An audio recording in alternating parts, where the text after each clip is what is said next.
Nah, hari ini saya mau share firman Tuhan, ya. Bagaimana kita sebagai anak-anak Tuhan, kita bisa menjalani hidup dengan penuh kemenangan. Saya percaya bahwa sebagai anak-anak Tuhan, kita rindu bahwa kita memiliki hidup yang penuh dengan kemenangan. Amin, saudara. Kita ingin hidup kita tidak dikuasai, ya, dengan ketakutan, dengan stres, dengan intimidasi. Amin, saudara. Dan juga kita ingin mengalami kemenangan, hidup kita ingin berbuah. Saya percaya sebagai anak-anak Tuhan kita rindu. Hidup kita mau punya hidup yang berkemenangan, berbuah dalam segala area hidup kita. Amin, saudara. Ya.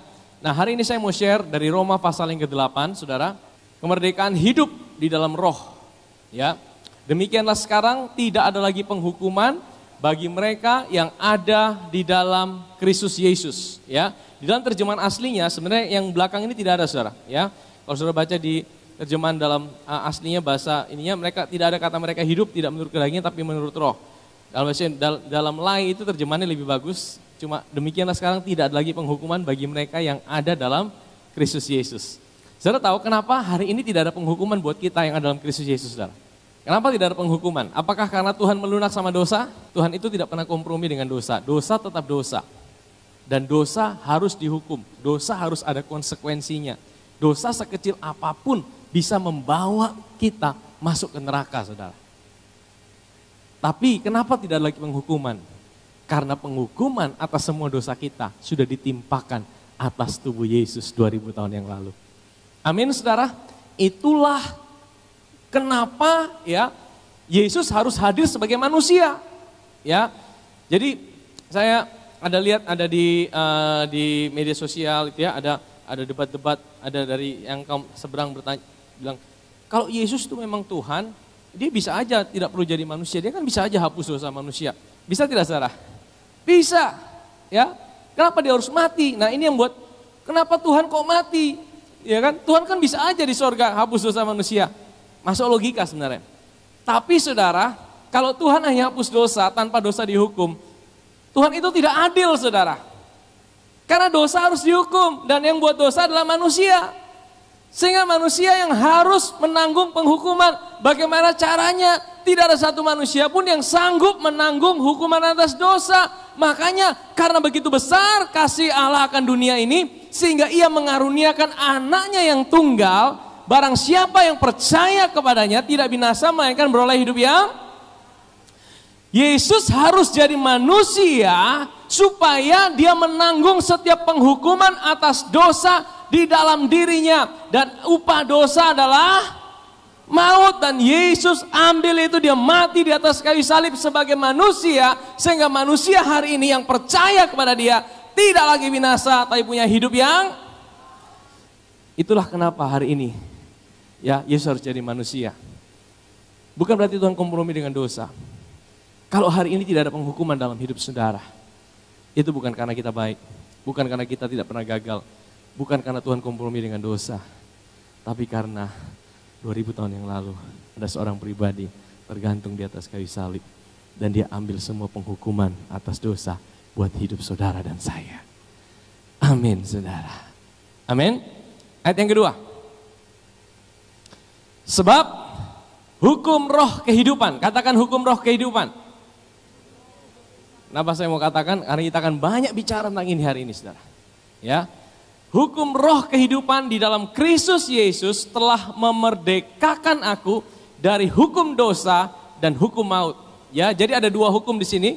Satu hukum roh kehidupan, yang kedua adalah hukum dosa dan hukum maut. Hukum dosa dan hukum maut itu jadi satu paket, saudara. Ya, apa itu hukum dosa? Apa itu hukum maut? Hukum dosa dan hukum maut itu ada ketika manusia jatuh dalam dosa. Ya, hukum dosa berkata setiap dosa harus dihukum. Ya, setiap dosa itu mengakibatkan namanya hukum itu semua. Saudara tahu namanya hukum itu tidak bukan pilih-pilih, saudara. Namanya hukum itu semua kena, saudara. Betul? Ya. Satu hukum itu berlaku untuk semua. Makanya hukum dosa dan hukum maut itu, saudara, itu mengikat semua manusia yang lahir dari Adam. Karena dosa apa? Akibat dosa apa? Hukum dosa berkata akibat dosa itu apa? Mulai ada orang ketakutan. Mulai ada orang stres. mulai ada orang depresi. Saudara, Tuhan tidak pernah menciptakan manusia untuk hidup dalam ketakutan. Mulai ada sakit penyakit. Tuhan tidak pernah menciptakan manusia untuk hidup dalam sakit penyakit. Bukan Tuhan yang kasih sakit penyakit. Sakit penyakit itu akibat kejatuhan manusia dalam dosa. Amin, saudara. Tuhan datang bukan untuk berikan sakit penyakit, tapi Tuhan datang untuk menyembuhkan sakit penyakit. Amin. Tapi hukum dosa dan hukum maut berkata, karena manusia jatuh dalam dosa, maka semua manusia ada di bawah kutuk, sehingga ada sakit penyakit, ada penderitaan, ada depresi, ada stres, ya, dan akhirnya kematian. Itu hukum dosa dan hukum maut, saudara. Tuhan tidak pernah merancangkan manusia untuk hidup dalam itu. Tapi akibat kejatuhan manusia dalam dosa, sehingga manusia harus mengalami itu, saudara. Tapi saudara, Tuhan tidak tinggalkan manusia seperti itu. Tuhan berikan Yesus datang sebagai manusia untuk memberikan satu hukum yang baru. Namanya apa, saudara? Namanya apa? Hukum roh kehidupan. Hukum roh kehidupan itu diberikan, saudara, ya, buat hidup saudara dan saya yang percaya kepada Dia. Ada satu hukum yang lebih tinggi daripada hukum dosa dan hukum maut, saudara. Namanya hukum roh kehidupan. Saya kasih ilustrasinya begini supaya kita gampang mengerti. Setiap kita yang ada di planet bumi ini, kita pasti ada di dalam sebuah hukum namanya hukum gravitasi. Saudara tahu hukum gravitasi? Hukum gravitasi berkata, siapapun yang ada di planet bumi ini, atau apapun, kalau dilempar ke atas, jatuhnya kemana, saudara? Jatuhnya ke bawah. Tidak mungkin jatuh ke atas, saudara, betul? Sekalipun bumi ini bulat, ada teori yang bumi datar, saudara. Tapi saudara percaya bumi bulat atau bumi datar? Kalau bumi bulat kan ada yang atas, ada yang bawah, saudara. Ada yang samping, ada kiri kanan. Bagaimana kok dilempar pasti jatuh. Jadi bumi ini punya sebuah hukum gravitasi yang menarik semua benda yang dilempar ke atas pasti jatuh kembali, saudara. Dan itu pasti berlaku untuk kita semua. Namanya hukum, betul tidak, saudara? Dan berlaku di mana saja. Ya, bukan berarti berlaku di Kupang, di Surabaya tidak, saudara. Oh, kalau gitu di Amerika mungkin kalau kita lompat jatuh ke atas, saudara. Ada? Tidak ada, saudara. Ada yang mau coba, saudara? Kalau saya lompat gini jatuh kemana, saudara? Pasti jatuh ke bawah. Itu hukum gravitasi. Tapi ada sebuah hukum yang bisa kalahkan hukum gravitasi. Namanya hukum apa? Hukum aerodinamika. Ada sebuah hukum baru. Kalau pesawat itu terbang, dia naik, dia kenapa tidak jatuh? Kenapa pesawat tidak jatuh? Karena ada sebuah hukum yang dimiliki oleh pesawat itu yang lebih tinggi daripada hukum gravitasi. Sehingga waktu dia terbang, dia tidak jatuh, saudara. Nah, saya ingin kasih gambaran buat kita. Kita semua manusia ini hidup di bawah hukum dosa dan hukum maut. Siapapun kita, kalau kita manusia. Dan hukum dosa dan hukum maut itu berkata, akibat dosa itu adalah kekhawatiran, ketakutan, stres, sakit penyakit, semua kekalahan dalam hidup ini. Itu akibat daripada dosa. Itu hukum dosa. Tapi Tuhan kasih kita sebuah hukum yang lebih tinggi dari hukum dosa. Yang bisa mengalahkan hukum dosa. Namanya hukum apa? Hukum roh kehidupan. Wow. Bagaimana caranya dia kasih kita hukum roh kehidupan, saudara? Waktu saudara lahir baru. Waktu saudara lahir baru. Makanya kunci yang sangat penting dalam hidup ini. Kalau saudara tidak lahir baru, firman ini bukan buat saudara. Saudara harus mengalami peristiwa kelahiran baru. Waktu saudara dan saya lahir baru, ada bagian hidup kita yang dilahirkan kembali, saudara. Saudara, manusia itu terdiri dari, coba tampilkan diagramnya sekali lagi. Manusia itu ini, saudara, tubuh, jiwa, dan roh. Tubuh itu casing hidup kita. Casing kita ini warisan Adam. Dan tubuh ini dipengaruhi oleh 5 panca indera, betul? Tapi Tuhan tidak hanya ciptakan kita tubuh saja. Jiwa ini pikiran, perasaan, kehendak. Di bagian roh, inilah kita yang sesungguhnya. Kita yang sesungguhnya itu bukan jiwa, bukan tubuh. Kita ini adalah manusia roh, kita punya jiwa dan tinggal di dalam tubuh. Kita yang sesungguhnya adalah roh. Waktu kita dalam Adam, roh kita itu adalah roh di dalam Adam. Tapi waktu kita percaya pada Yesus, yang dilahirbarukan adalah manusia roh kita. Manusia roh kita itu dijadikan baru. Barang siapa dalam Kristus, dia adalah ciptaan yang baru. Amin, saudara. Dan di mana kehidupan kekal itu ditaruh, saudara. Yesus berkata, aku datang untuk memberikan hidup dan hidup dalam segala kelimpahan. Hidup dalam segala kelimpahan itu zoe. Katakan zoe. Zoe itu di mana saudara? Itu di situ saudara.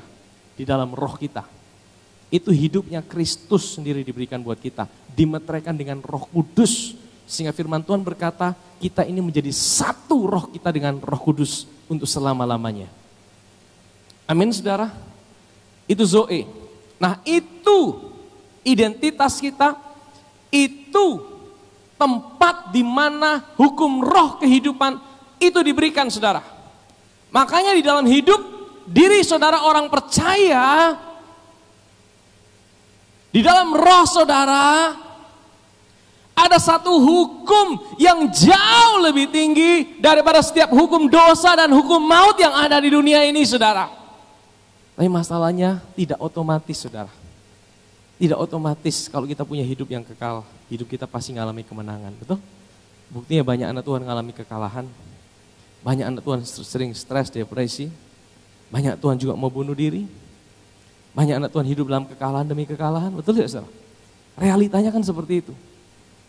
Nah, di sini kita mau belajar bahwa kalau Tuhan kasih, bukan berarti Tuhan paksa kita. Tuhan itu bukan Tuhan yang suka paksa, beda dengan roh jahat. Tapi Tuhan mau kita aktifkan itu. Apa yang sudah dalam kita. Jadi yang mengalir itu bukan dari luar sana, saudara. Mengalir kuasa dari tempat maha tinggi. Tempat maha tinggi di mana sekarang? Di dalam hidup saudara dan saya. Bukan di luar sana. Nah makanya kita perlu aktifkan itu. Kadang-kadang kita tidak rasa. Wah saya rasa saya tidak ada kekuatan. Saya rasa saya tidak ada kemenangan. Makanya bagaimana kita aktifkan itu dengan iman. Iman itu apa saudara? Iman itu percaya dan katakan. Apa yang kita percaya? Bukan situasi kita, bukan keadaan kita. Ya coba kita baca 2 Korintus 4 ayat 13. Sesuai dengan apa yang telah tertulis. Aku percaya. Karena itu apa? Aku berkata-kata. Dan ketika kami mendapat roh iman yang sama, maka kami juga apa? Percaya sehingga kami pun apa? Berkata-kata. Ya, percaya dan berkata-kata. Itu satu paket saudara. Jadi apa yang saudara percaya itu saudara perkatakan. Amin saudara. Nah masalahnya apa yang kita percayai? Ya, kalau dunia percaya, kalau engkau lihat sesuatu, baru engkau percaya. Betul? Dan karena engkau percaya maka engkau perkatakan. Ya, tapi di dalam Tuhan itu sistemnya bukan lihat dulu baru percaya. Tuhan itu sistemnya percaya dulu baru perkatakan, baru engkau akan melihat apa yang kau percaya dan kau katakan. Bukankah waktu pertama kali dunia dijadikan kegelapan menutupi samudera raya, betul tidak saudara? Kira-kira apa yang diperkatakan sama Tuhan? Tuhan bilang apa? Tuhan bilang jadilah terang, maka jadilah terang. Saudara, dengan cara yang sama hari ini, apa yang saudara percaya dalam hidup ini?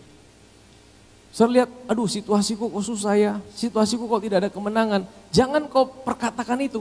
Karena apa? Karena yang kita perkatakan bukan apa yang kita lihat, bukan apa yang menjadi situasi kita, tapi yang kita perkatakan adalah apa yang menjadi janji Tuhan di dalam hidup kita. Amin saudara. Kalau engkau sakit, kau berkata, Tuhan terima kasih, aku percaya Tuhan sudah sembuhkan aku. Amin. Kalau engkau sedang mengalami jalan buntu, kau perkatakan, Tuhan terima kasih, aku tahu ada jalan yang terbuka buat kehidupanku. Kalau engkau hari ini sedang mengalami situasi yang sulit, kau perkatakan, Tuhan terima kasih, aku percaya aku punya masa depan yang penuh dengan pengharapan. Amin saudara. Ya, dengan cara yang sama hari ini saudara, engkau perkatakan, aku tahu bahwa di dalam hidupku ada hukum roh kehidupan yang menguasai, yang berkuasa dan lebih hebat daripada hukum maut dan hukum dosa dalam kehidupanku. Amin saudara. Sebab apa yang tidak mungkin, apa yang tidak dapat dilakukan hukum Taurat. Hukum Taurat menuntut manusia. Karena kelemahan tubuh manusia tidak mampu. Sudah dilakukan oleh Elohim dengan mengutus putranya dalam keserupaan tubuh manusia berdosa. Ya, dan karena dosa, dia menghukum dosa dalam tubuh manusia itu. Ini Yesus, alasan namanya Yesus harus jadi manusia. Ayat 4. Dengan demikian, kebenaran hukum Taurat dapat digenapi di dalam kita yang tidak hidup menurut kedagingan, tapi menurut roh. Apa itu hidup menurut daging? Daging ini sifat-sifat manusia lama kita. Manusia dalam Adam. Manusia dalam Adam itu adalah manusia yang selalu fokus pada dirinya, kekuatannya. Ingat dosa pertama manusia apa? Dosa pertama manusia itulah dia makan buah pohon pengetahuan baik dan jahat. Bukan soal makannya itu saudara, tapi soal akibat dari makan itu, manusia fokus dengan dirinya. Karena buah pengetahuan itu berikan pengertian tentang yang baik dan yang jahat, manusia fokus dengan dirinya, manusia fokus dengan kekuatannya, manusia fokus mengandalkan dirinya untuk bisa dapat perkenanan Tuhan. Dosa yang paling besar itu saudara, adalah dosa mengandalkan diri sendiri. Dosa yang paling Tuhan benci adalah dosa mengandalkan diri sendiri. Karena manusia diciptakan untuk bergantung sama Tuhan. Amin saudara. Karena kalau kita fokus dengan diri kita sendiri, kita andalkan kekuatan diri kita sendiri, itu kita hidup oleh daging. Maka akan hasilnya perbuatan-perbuatan daging. Makanya mulai timbul kekhawatiran, ketakutan, stres, dan semua akibat yang lain. Akhirnya apa? Tubuh ini mulai mengalami sakit. Ini roh, jiwa, tubuh ini ada koneksinya saudara. Nah, hidup oleh roh itu apa saudara? Sebab mereka yang hidup menurut daging memikirkan hal-hal yang dari apa? Daging. Tapi mereka yang hidup menurut roh memikirkan hal-hal yang dari roh. Nah, dari roh ini Roh Kudus bisa juga dengan roh kita. Roh kita hari ini menyatu dengan roh Tuhan. Disitulah keintiman kita yang paling dalam itu di dalam roh kita dengan Tuhan. Roh itu juga tempat intuisi. Saudara tahu intuisi itu apa? Intuisi itu bicara tentang bagaimana Tuhan menuntun hidup kita. Roh Kudus menuntun hidup kita. Intuisi itu bicara gini, kadang-kadang waktu sudah lihat semuanya baik, tiba-tiba ada seperti suara Roh Kudus bicara, jangan ambil ini. Ini tidak baik. Kita tidak tahu saudara. Kita tidak tahu segala sesuatu. Tapi Roh Kudus tahu. Amin? Itu intuisi. Dan yang satu lagi adalah hati nurani di dalam roh kita. Saudara tahu, waktu kita lahir baru, roh kita itu dibersihkan hati nurani daripada hati nurani yang jahat. Hati nurani yang jahat itu selalu menuduh kita. Selalu berkata kita tidak layak. Selalu berkata kita ini tidak diampuni. Tapi di dalam roh manusia kita yang baru saudara. Saudara tahu, roh itu bersaksi bahwa kita ini sudah dikuduskan. Kita dibenarkan. Tuhan sudah ampuni kita. Amin saudara. Saya tunjukkan ayatnya, Ibrani pasal 10, sebelum kita masuk lebih lagi saudara. Hukum Taurat hanyalah bayangan dari keselamatan yang akan datang dan bukan hakikat dari keselamatan itu sendiri.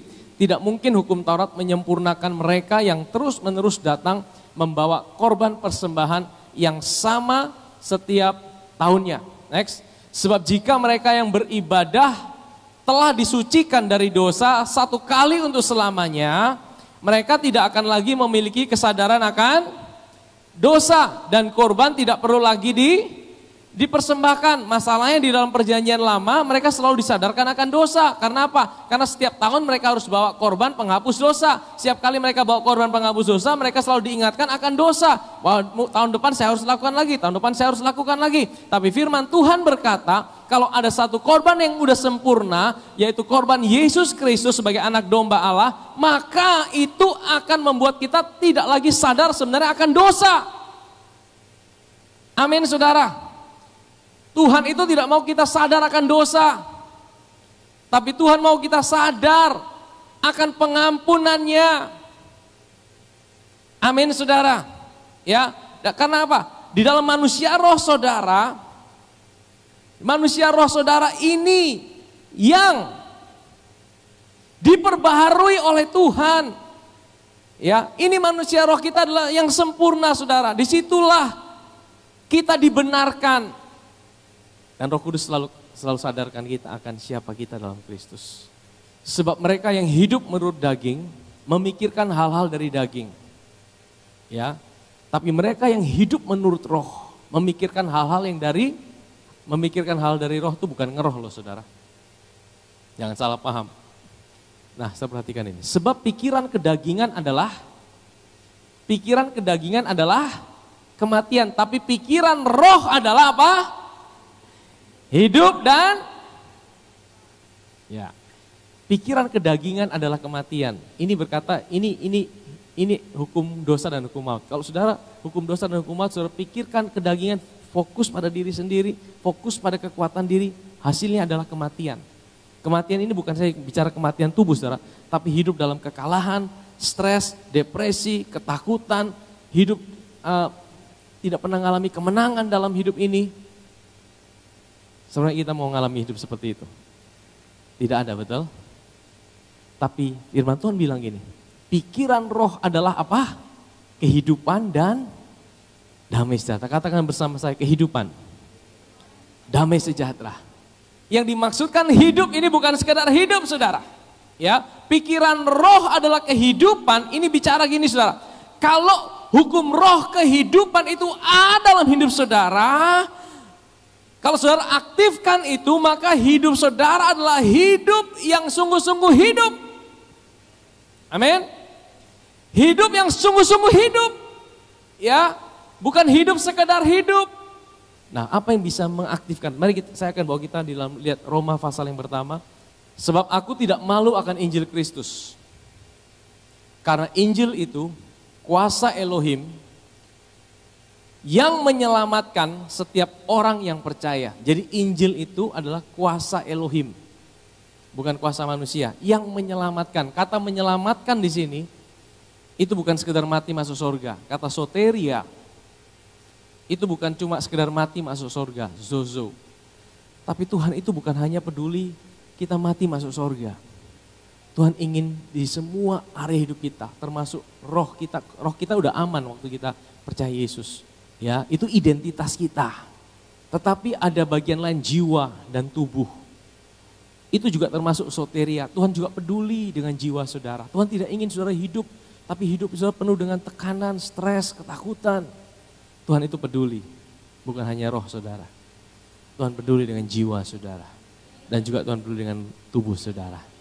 Amin. Ayatnya di mana? 1 Tesalonika 5 ayat 23 dan 24. Dan biarlah Elohim damai sejahtera menguduskan kamu sepenuhnya, maksudnya juga memelihara apa? Seluruh roh, jiwa, dan tubuhmu.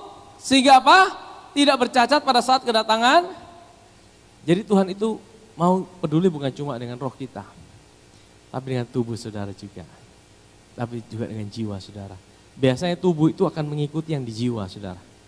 Kalau jiwa saudara baik, tubuh itu akan ikut baik biasanya. Makanya bagaimana caranya yang ada dalam roh, hukum roh kehidupan itu bisa tembus keluar sampai dia mempengaruhi jiwa dan mempengaruhi tubuh.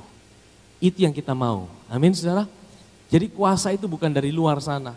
Bukan dari apa yang ada di luar, tapi ada di dalam kita. Hukum roh kehidupan itu sudah ada. Tapi bagaimana caranya hukum roh kehidupan yang bisa membuat saudara menang atas setiap pergumulan. Bukan berarti tidak ada pergumulan, bukan berarti tidak ada tantangan.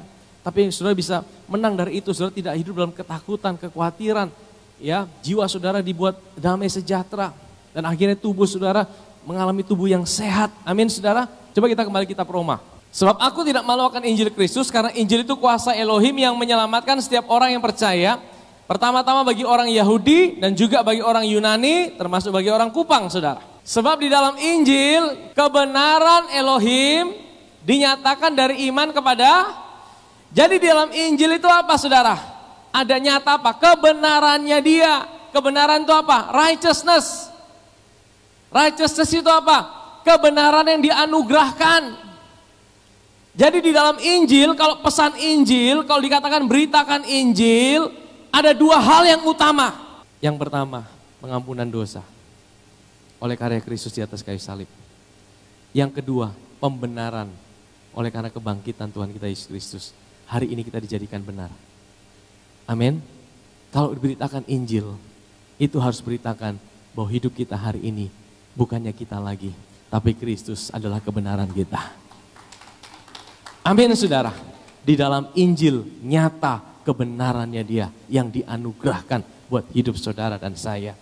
2 Korintus 5 ayat 21 bilang gini, dia yang tidak mengenal dosa telah dijadikan dosa oleh karena dosa kita semua. Supaya di dalam dia kita semua ini dijadikan kebenarannya Allah.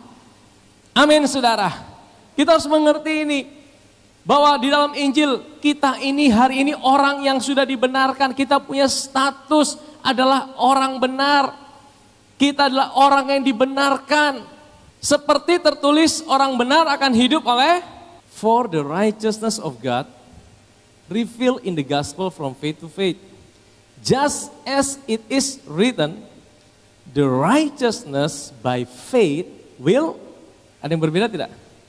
Orang benar akan hidup oleh, nah tapi ini bukan orang benar akan hidup oleh iman. Orang yang dibenarkan karena iman, dia akan hidup. Sebenarnya kita orang yang dibenarkan karena iman. Sebenarnya kita orang yang dibenarkan karena iman. Kalau sudah dibenarkan karena iman, firman Tuhan berkata, engkau akan hidup. Engkau akan dikuasai oleh hukum roh kehidupan.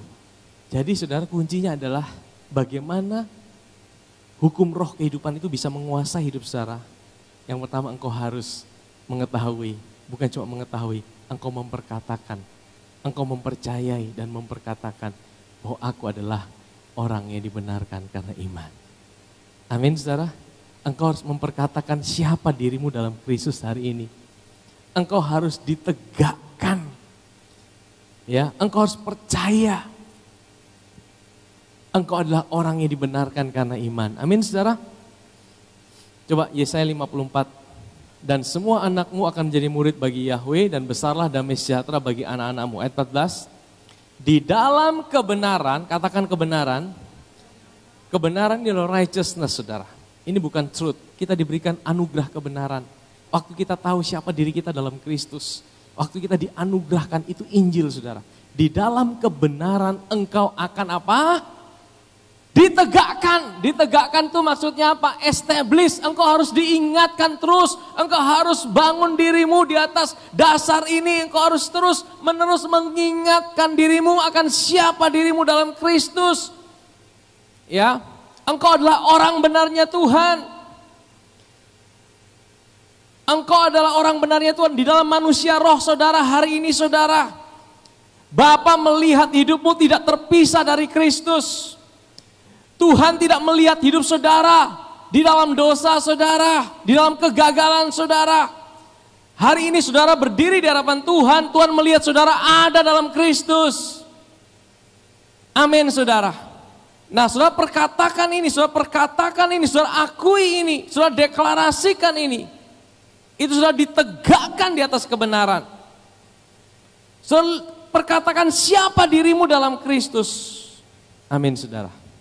Untuk apa? Mari terus. Di dalam kebenaran engkau akan ditegakkan. Akibatnya engkau akan jauh dari penindasan. Sebenarnya kita suka kalau kita jauh dari penindasan. Engkau akan jauh dari, engkau tidak perlu lagi takut. Kengerian tidak akan datang mendekatimu. Saudara kita mau ngalamin hal ini saudara. Engkau akan jauh dari penindasan, engkau tidak perlu takut. Kengerian tidak akan datang mendekatimu. Saudara kita mau ngalamin hal ini saudara. Amin. Tapi kuncinya adalah ditegakkan di atas kebenaran. Amin saudara. Setiap senjata yang ditempa melawanmu tidak akan apa? Sukses. Setiap lidah yang akan bangkit melawanmu dalam penghakiman, kamu akan mengalahkannya. Inilah pusaka hamba-hamba Yahweh dan kebenaran ini righteousness. Kebenaran mereka berasal dari aku. Kita terima itu sebagai anugerah. Waktu kita terima, kita ditegakkan. Maka firman Tuhan berjanji, engkau akan jauh dari penindasan. Engkau akan jauh dari kengerian. Engkau akan jauh dari depresi. Engkau akan jauh dari galau. Engkau akan jauh dari ketakutan, kekhawatiran. Setiap perkataan-perkataan yang menjatuhkanmu tidak akan berhasil. Setiap dakwaan-dakwaan yang buat engkau jadi lemah tidak akan berhasil. Amin saudara. Karena kita selalu diingatkan akan siapa diri kita dalam Kristus. Kita selalu diingatkan akan identitas kita dalam Kristus. Kita selalu memperkatakan aku adalah orang benarnya Tuhan. Waktu kita tahu siapa diri kita dalam Kristus. Waktu kita perkatakan itu. Hukum roh kehidupan itu akan keluar dan menguasai jiwa kita. Jiwa kita tidak lagi takut. Jiwa kita tidak lagi depresi. Jiwa kita tidak lagi dikuasai oleh kengerian. Amin saudara. Kita dikuasai oleh damai sejahtera. Dan kalau jiwa kita baik, tubuh kita akan baik saudara. Amin saudara. Pikiran kedagingan adalah perseteruan terhadap Elohim. Sebab ia tidak tunduk kepada hukum Elohim. Bahkan hal itu tidak mungkin baginya. Memang kalau pikiran daging itu selalu mementingkan kekuatan diri sendiri. Tidak mungkin bisa tunduk sama Tuhan. Mereka yang hidup menurut daging tidak mungkin berkenan pada Elohim. Kamu tidak hidup menurut daging, melainkan menurut roh. Jika memang roh Elohim tinggal dalam kamu. Ini identitas kita hari ini. Hari ini kita tidak lagi di dalam daging. Kita masih bisa dipengaruhi oleh daging, tapi kita bukanlah hidup dalam daging. Karena apa? Kita punya identitas yang baru. Amin, saudara. Kalau saudara adalah orang percaya, saudara punya identitas yang baru. Ya. Tapi jika seorang tidak memiliki roh Kristus, ia bukan milik Kristus. Ayat yang ke-10. Jika Kristus ada dalam kamu, tubuh memang mati karena dosa. Tetapi roh memang hidup karena apa? Kebenaran ini apa, saudara? Righteousness. Righteousness itu apa? Waktu saudara tahu siapa diri saudara hari dalam Kristus, maka ini sangat vital, sangat penting. Saudara tahu siapa diri saudara dalam Kristus. Apapun situasi saudara, apapun keadaan saudara, semuanya mungkin saudara bisa lupa. Tapi jangan lupa ini, saudara. Siapa dirimu dalam Kristus? Ingat ini, kalau engkau adalah orang lahir baru, mungkin kau sedang terpuruk, hari ini engkau ada di bawah. Mungkin hari ini engkau sedang dalam kegagalanmu. Mungkin hari ini engkau sedang dalam keadaan yang sangat berat, engkau sedang depresi, tapi satu hal ini jangan pernah engkau lupa. Kalau engkau lahir baru, ingat, engkau adalah orang benarnya Tuhan. Ingat itu, saudara. Perkatakan itu, saudara. Waktu engkau perkatakan itu, hukum roh kehidupan itu mengalir dari hidup saudara.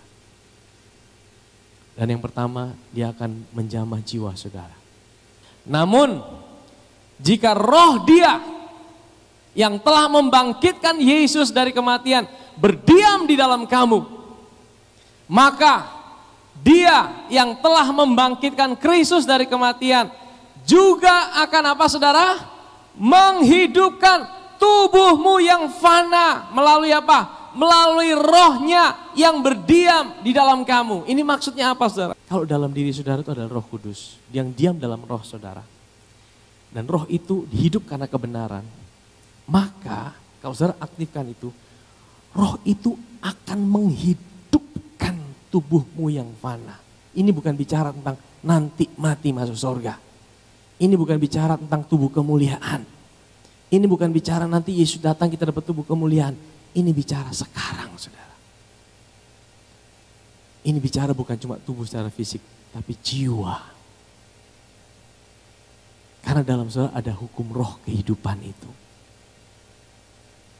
Di dalam diri saudara orang percaya ada hukum roh kehidupan. Kalau hukum roh kehidupan itu dia bisa diaktifkan dan dia bisa keluar, maka dia akan menghidupkan tubuhmu yang fana. Maksudnya apa? Sebelum sampai ke tubuh, dia akan pulihkan jiwa saudara. Setelah jiwa saudara dipulihkan, tubuh saudara juga dipulihkan. Amin, saudara. Jawabannya bukan di luar sana, di dalam hidup saudara. Di dalam hidup saudara ada satu hukum yang baru, yang lebih tinggi daripada hukum dosa dan hukum maut. Itu yang membuat hari ini seharusnya kalau kita tahu itu, kita bisa aktifkan itu. Manusia tidak ditetapkan untuk hidup dalam stres, khawatir, depresi. Akhirnya apa? Semua area hidupnya terganggu, saudara. Tapi Tuhan kasih satu hukum yang baru.